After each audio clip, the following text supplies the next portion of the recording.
Komisi Pemberantasan Korupsi atau KPK ultimatum Syahbirin Nur alias Paman Birin yang mangkir dalam pemeriksaan. KPK meminta Paman Birin untuk bersikap kooperatif. Ultimatum itu disampaikan juru bicara KPK Tessa Mahardika Sugiarto dalam keterangannya Senin 18 November seperti dimuat tribunnews.com. Pasalnya, Syahbirin Nur tidak memenuhi panggilan penyidik KPK pada hari ini. Paman Birin mangkir tanpa memberikan alasan kepada tim penyidik. Tessa mengatakan bahwa pihaknya memanggil kembali Syahbirin Nur untuk diperiksa. Sayangnya, Tessa belum memberitahu kapan pemanggilan Syahbirin Nur berikutnya. Adapun pemanggilan terhadap Paman Birin pada hari ini kapasitasnya sebagai saksi. Diberitakan sebelumnya, Syahbirin Nur mengajukan surat pengunduran diri dari jabatan Gubernur Kalimantan Selatan ke Presiden Prabowo Subianto 1 hari setelah memenangkan pra-peradilan melawan KPK. Paman Birin didampingi aparatur sipil negara atau ASN Pemprov Kalsel menyerahkan surat tersebut di Kementerian Dalam Negeri atau Kemendagri. Untuk agar dia tidak kabur. Terima kasih, Mas. Oke. Ya, kenapa harus menunggu putusan praper? Kembali lagi karena putusan praper ini menyoroti tentang penetapan tersangka.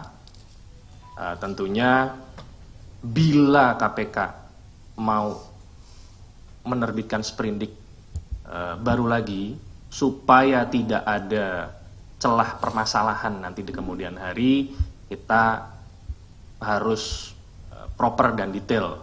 Salah satunya adalah melihat dari putusan pra-peradilan yang sudah diketok oleh hakim.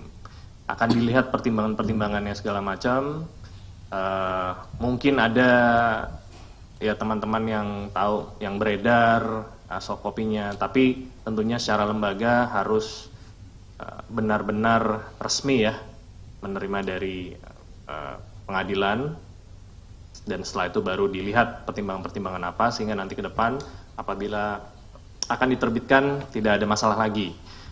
Yang kedua adalah apakah nanti ada masalah? Ya, masalah itu tentunya baru bisa kita katakan masalah apabila sudah ditemukan ya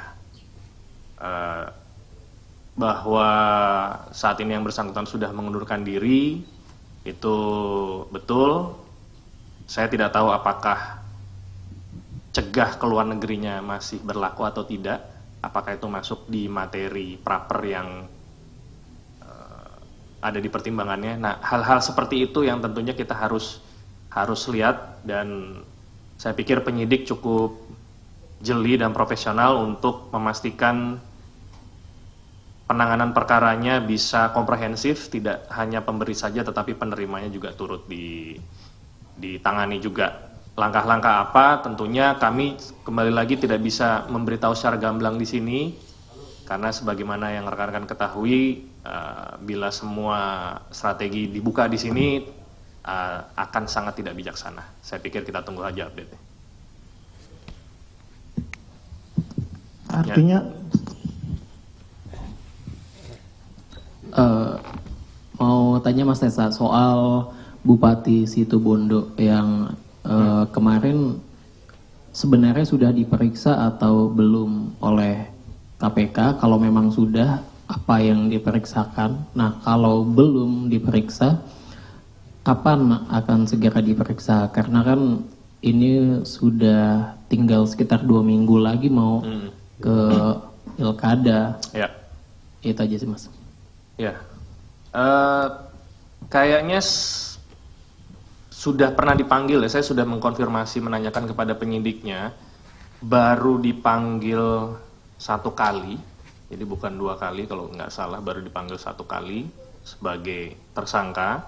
Dan seingat saya sih belum pernah datang sama sekali ya. Mungkin teman-teman bisa mengoreksi saya kalau saya salah. Seingat saya belum datang sama sekali.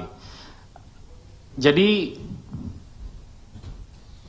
KPK tidak berpacu dengan waktu pilkada ya. Kapan ditahannya, sebagaimana yang saya pernah ungkapkan beberapa kali, itu bergantung kepada alat bukti yang ada, alat bukti, kecukupan alat bukti, kecukupan keterangan saksi-saksi, dan tentunya koordinasi antara penyidik dan jaksa bahwa tersangka akan dilakukan penahanan gitu. Jadi bisa itu terjadi sebelum proses tanggal 27 November, bisa juga setelah. Saya tidak memiliki kewenangan maupun informasi yang cukup untuk bisa menyampaikan kapan itu akan dilakukan. Tapi prosesnya tetap berjalan. Bahwa yang bersangkutan sudah 2 kali mengajukan praper dan dua-duanya sudah ditolak ya. Saya pikir itu juga menunjukkan bahwa penyidikan ini tetap berjalan dengan profesional dan sesuai timeline yang sudah disiapkan oleh penyidik. Mas Mario. Andai dia terpilih lagi itu Oke. gimana Mas? Maksudnya tetap bakal